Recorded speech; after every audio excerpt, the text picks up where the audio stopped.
This is the Zone 1 podcast for a premium travel experience. The Zone 1 podcast brings you incredible travel opportunities and excursions through networktravel.ca. The Zone 1 podcast features the legendary Jackie Ray Greening, Rick McSwain from Network Travel, and I'm your host, Terry Evans. We now continue with part 2 of Nurse Kimm's medical travel tips on the Zone 1 podcast. Thanks for listening and watching on YouTube. Is there a fine line between making sure that you have everything that you need when you're going to a foreign destination? Or is it a pretty big space between, I want to get RSV, I want to get flu shot, I want to get this? Then there's people will say, well, I went there last year, I should be okay. Mm-hmm. There's a big gap between the two. And it's funny that you brought this up. And it's a great way to start off part 2 is the fact that I went to Thailand one year and we got all of the stuff that we thought we had to get. Exactly. And then we went the next year and it says, wow, we were there last year and nothing happened. So away we go. And thankfully nothing happened. But Right. I guess you would know better than anyone that something can happen. Well, exactly. And that's why I say find a really good travel pharmacist, preferably one in your own pharmacy that can help you plan your trip. And sometimes there's really obscure things. When we went to Vietnam and Cambodia, they were saying you should get the rabies vaccine, which is a series of 3 vaccines that you need to pay for. But that's only if you're going to be hiking in the back country or you're going to be staying at a hostel on the side of a hill, right? So you have to know your itinerary and you have to know your vaccines. But again, travel pharmacists are amazing. And they're amazing in the fact if you do take medications, a lot of us will get a 90-day or 100-day supply, which you don't need to take on your trip. They'll actually provide you with a smaller empty bottle with all of the information on it that you can just put your medication in to take on your trip to make it all legal. Food and water safety, obviously we've all heard of Montezuma's Revenge, and Jackie Ray's story in the last podcast was remarkable. And, there are, when you think everything is good, like something as simple as washing your fruit or having a salad at the buffet that was Right. washed in regular water at a resort in Mexico, Yes. or washing your hands after using a washroom and thinking, oh, I'm good, I just washed my hands. Yes. And then all of a sudden, you're wiping a snotty nose on a baby or something like that. And Yes. then you're in trouble. So Right. if something like that happens, when should you seek attention from, say, a resort nurse or a resort doctor, or go to a hospital or something like that, Right. if you happen to get into a situation like that? So there is a medication that you can take, Ducoral, and you take that before you travel. Again, travel pharmacist would know. Never eat never eat salads, and don't eat any fruit or vegetables that you can't peel. So you can have an apple and a beet salad because both of those vegetables can be peeled, right? Be careful of the ice. And then you find out you have this huge gastric event, and hopefully you've brought your antibiotics and your Lomotil, which should help usually within the first 12 hours. Like, you should be feeling better. If it goes beyond 24 hours with or without medication, you need to go and see the nurse, the physician, because the risk you run is becoming more dehydrated, losing a lot of electrolytes, which is going to cause you more concerns. When we were on the Vietnam trip so we're going down the Mekong, and remember I got that bug bite on my arm, and you Yes. looked at it. But what I love what you did is you had a Sharpie and you drew around it and said, keep an eye on it. If it gets bigger, just jump over the ship. That's right. No, just kidding. No, just I agree. Yes, look. Jackie, just jump off board. But just keep an eye on it, which is it's a great lesson for anybody that gets a bug bite. Just draw around it, so then if it does expand, that means it's infected. So Exactly. Yeah. No, exactly. And, is it getting bigger, redder, hotter? Those are all the things you look at. And what we do before groups go, we inform everyone of, obviously we can't give medical advice when we don't. But if there's a requirement, for example, going into some parts of East Africa like Uganda, yellow fever is a requirement. It's necessary to have the vaccination. So we inform everyone before we go that, this is what's required, this is what's recommended. But what we highly recommend is you go and talk to travel, pharmacist, or maybe a vaccination clinic or something. So, and it's very important, and we're very cautious not to be giving out information because we're not qualified to do that, right? Well, here's another question too. While you're talking about that, Rick, going to your family doctor or whatever, as a nurse, Kim, do most clinics have a list of what is required to go to different locations, or is it up to you to look that up yourself? Well, and again, travel clinics, travel pharmacists can't have access to that information. They go to the CDC website and it'll give a breakdown of all the countries, what's happening there, what you should have precautions for. I mean, there are basic vaccines, Hep A, Hep B, typhoid, those kinds of things. If you're going to start traveling, you might as well get them. But usually family physicians, they don't have a lot of that information. That's not their specialty. Travel insurance, Rick. People can get travel insurance through networktravel.ca, correct? That is correct. Yeah, we sell Manulife insurance, so you can bundle a package with cancellation, trip interruption, and of course the medical care that you need, full protection. So, and it's so important that and some people have their own, and we just caution people just to be very careful if you're going to use, because some people just say, no, I've got it on my credit card, but just be very, very careful to make sure that you check with your credit card coverage to make sure it in fact does cover everything.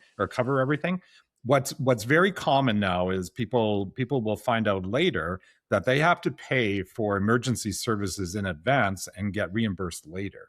And you have to then go through the hoops, as we all know how that works, Right. going through the hoops to prove that the expense was legitimate. You have to keep the receipts. So you don't want to do that when you're in an emergency. You don't want to be, potentially, we had one lady that had a gallbladder attack, and she had to have a gallbladder operation. And luckily she had purchased the insurance, but if she didn't, it was like $37,000 US, I know. which is the amount of money.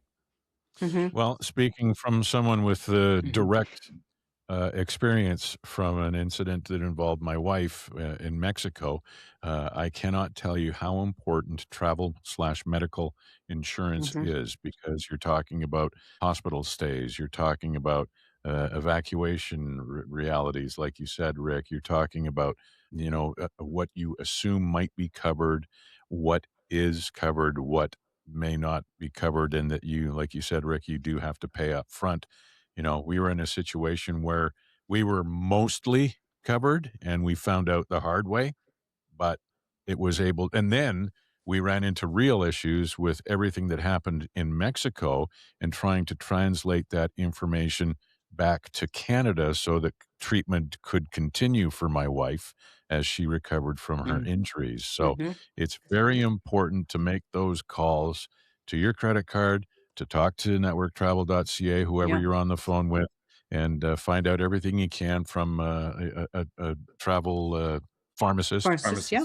Yeah. There's never too much information when it comes to that, because you just don't want to be in a situation where you can't get what you need, whether it's medical attention or being driven to a hospital or whatever the case. It's scary. It It scared the is. shit out of us.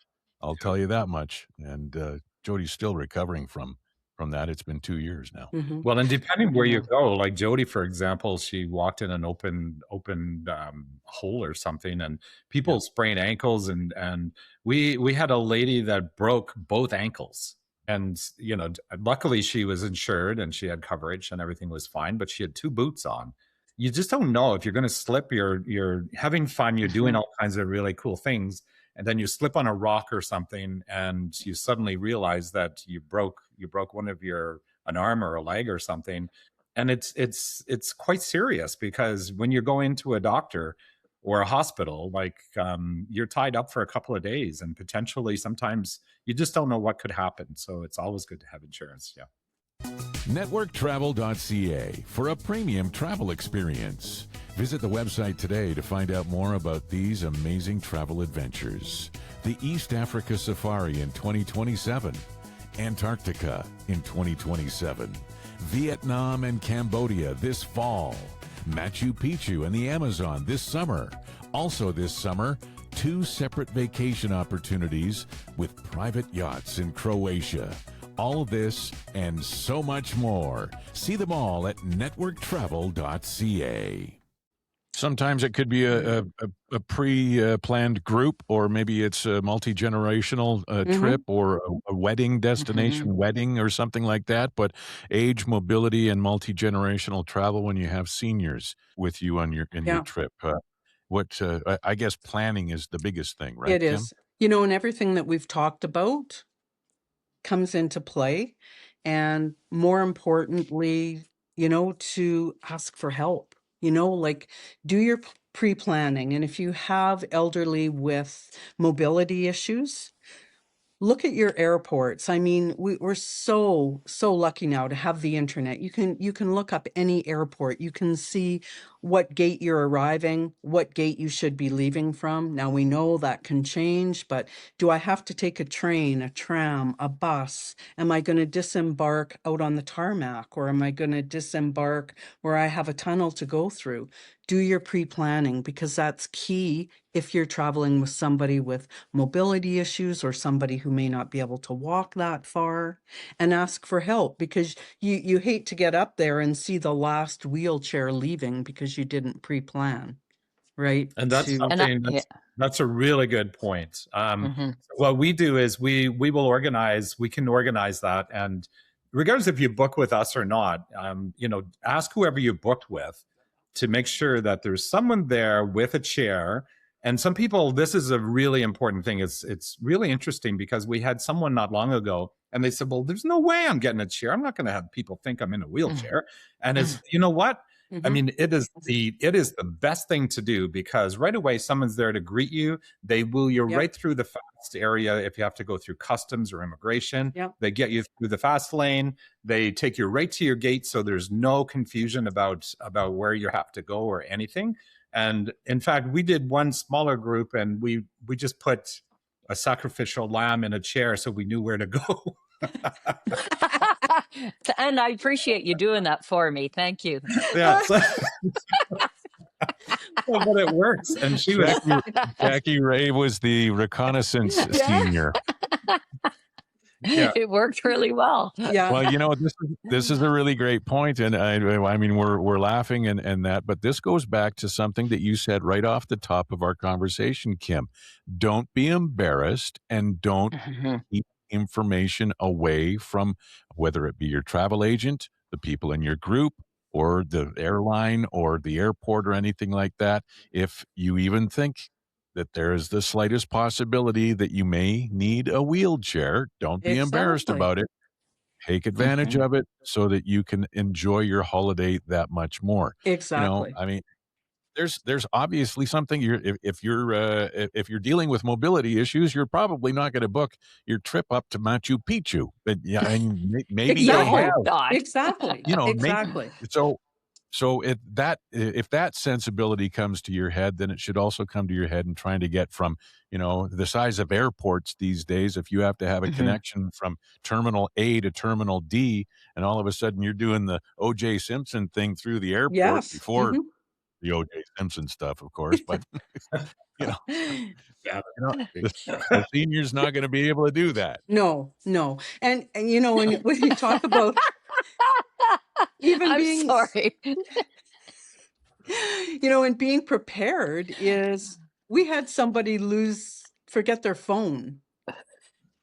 Oh. And now that so many medical things are tied to your phone, that's huge. So again, if we don't know about a certain condition and you say, "Oh my gosh, I forgot my phone," It's like, it's not that big of a deal. But when you say it's dependent on me knowing when to take my next medication or how to monitor my levels, that's huge. That's huge. And to go back and touch a little bit on the medical insurance, having worked in emergency, being the triage nurse, triaging someone from out of country, and when admitting explains to them that it's going to be $3,000 just to fill out a chart, that's nothing else, just for us to fill out a chart for you, and then explain depending on their situation.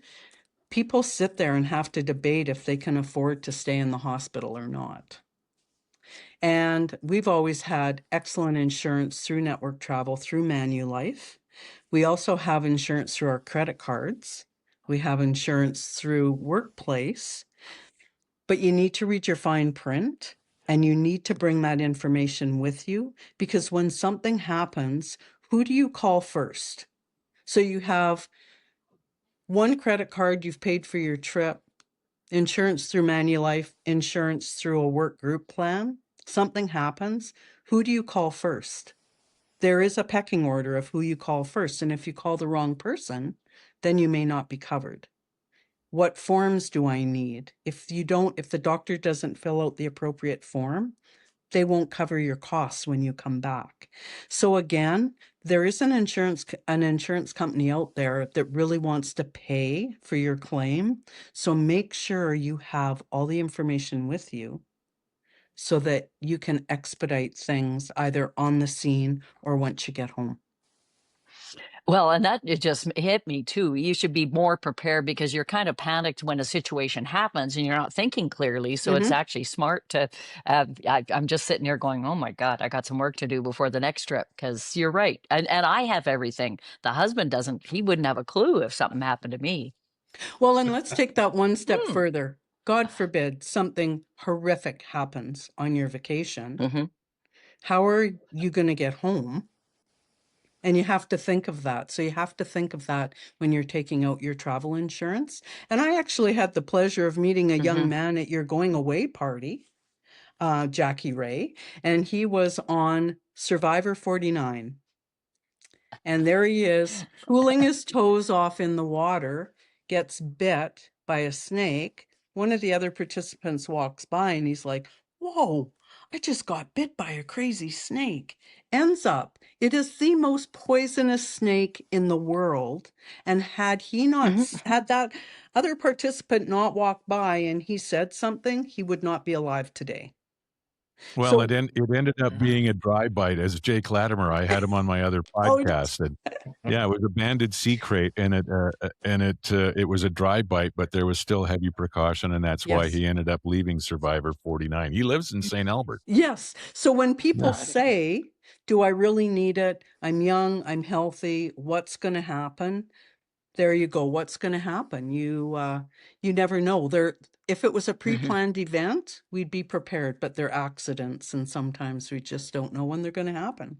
Reluctantly. Hi, this is Terry Evans, hoping you'll join me for the Reluctantly Podcast. ReluctantlyPodcast.com, with guests like Tom Cochran, Brian Johnson from AC/DC, Brian Baumler, and Kevin Lowe, formerly with the Edmonton Oilers. Also Darby Mills, Lee Aaron, Haley Benedict, and more. ReluctantlyPodcast.com. Reluctantly. On the website, networktravel.ca, do you have access to, or are you thinking about providing, maybe a list of the stuff that Kimm rattled off there for a survival kit, or the medic kit? Actually, kind of thing for traveling? that's a good idea, Terry. Maybe I'll work with you, Kimm, and we'll whip up a list. We do have a link directly to our Manulife insurance coverage, and it'll give you a quick quote within 30 seconds. All you have to do is give it a bit of information. So it's really handy. But the other thing is if, and this is not a sales pitch, it's just a convenience thing. If you purchase insurance from us before you go on a trip, you don't have to track down the insurance if you're in a bind or something. Right. We keep track of all of the insurance policies and everyone that's traveling with us. So if necessary, we can contact all of the the insurance and all of the other people that need to be contacted to make sure you get the the best help for sure. Kim, if you could give travelers one piece of advice before they go anywhere, whether it be a weekend getaway to catch some Major League Baseball down to Seattle, or a week at a tropical vacation, or an extended stay 90 days in the south of Spain, what is the one thing that you would tell people as a nurse that they should probably have top of mind? Be prepared. That's the catch-all phrase. You need to prepare for the worst and anticipate for the best, because you just never know. And again, it's difficult in some countries to find what you need when you need it. And, I love going into pharmacies in every country we visit. And when we were in Vietnam, I walked into a pharmacy with eye of newt and tail of pig. And I sent a picture to my family, and I'm like, my gosh, the first pharmacy that I have no idea of what to buy, right? So I think it's key. I think it's key to be prepared on many of the different topics that we've touched on today, because, you know, seasoned travelers may have an inkling, new travelers never think of, a lot of It's not going these to happen to different things. me. It'll never happen to me. It'll never happen to me. And then, Yeah. there you are in the South Pacific with swimmer's ear, not knowing, like, it was like, oh my gosh, and I went to a couple of pharmacies, and they just didn't know. The other thing, quickly, just to touch on, is when you were talking about, something happens and you need to get information back home and you can't translate. Very important as well. Talk to your family physician before you travel and say, I'm going off to Mexico, or I'm going to Kenya. If I run into trouble, either with my current situation or something happens, can we call you? Would you accept my call? Would you be my person on the other end? Because you have my medical history, right? Set that up with your physician. Set it up with your pharmacist, that all of a sudden you go to take tablets in the morning and half of them end up in the sink and go down the drain. Talk to your pharmacist and ask them, if there is a situation, can you contact them, and could they contact another pharmacy for you? And it seems silly. It's just a conversation. Because even in Mexico, people say, oh yeah, I go to Mexico and I get everything. Not so much anymore. You need prescriptions for a lot of things in Mexico. So again, that's all part and parcel of being prepared. Just different key points to think of. We had one group in Kenya, Jackie Ray. He unfortunately didn't pack enough insulin. And and we had to find a hospital in a place called Nonuki, in East Africa. And there was no Nookie. So and that's how we remembered the name, Nonuki. But we managed to get a beautiful hospital as well. But we managed to get the insulin that he needed, and it was so funny. I don't know if he's going to hear this, but I'll tell the story anyways, because I just saw him actually at your celebration, Jackie Ray, and so he was with the snake guy. We were laughing about it, actually. It was probably, yeah. But the thing was, he came back from the hospital and he said, oh my God, he said, I can't believe it. He said, I ran out in Palm Springs, and he said, they charged me 3 times what I had to pay here in Kenya. And so I said, well, that's fantastic. He said, yeah, so like $120. Anyways, 3 days later, he ran out again. And I go, oh my God. So we had to go to the hospital in Diani Beach and get him more, and his wife was swearing. So anyway, they're a fun couple, and I told him I'd tease them usually a couple of weeks ago. Kim, it's been terrific having you as our very first guest on the Zone 1 podcast. Some really, really great tips there, and some valuable knowledge. So thank you very, very much for that. And I guess just to wrap it up, remember, when in Jamaica, Red Stripe is not antibiotics, right? That's right. Well, Terry, Jackie, Rick, thank you all very much for inviting me to be your first guest on your podcast. That's I've really enjoyed it, and thank you very much for the opportunity to share some old nurse wisdom here. Love you, Kimmy. Yeah, love you, Kim, and you're such an important part of Mm. every trip that you come with us. Like, Well, it's we because love. it's the ukulele. She's taken lessons, and she can get any party started with a ukulele. Yeah. Yeah, I've got a fever, and the I fever oh calls yeah, for a prescription of the ukulele. that's right. Sweet dreams, baby. Here we come. This has been the Zone 1 podcast. For a premium travel experience, Rick McSwain from networktravel.ca, Jackie Ray Greening. I'm Terry Evans. The Zone 1 podcast is part of the Reluctantly Podcast Network.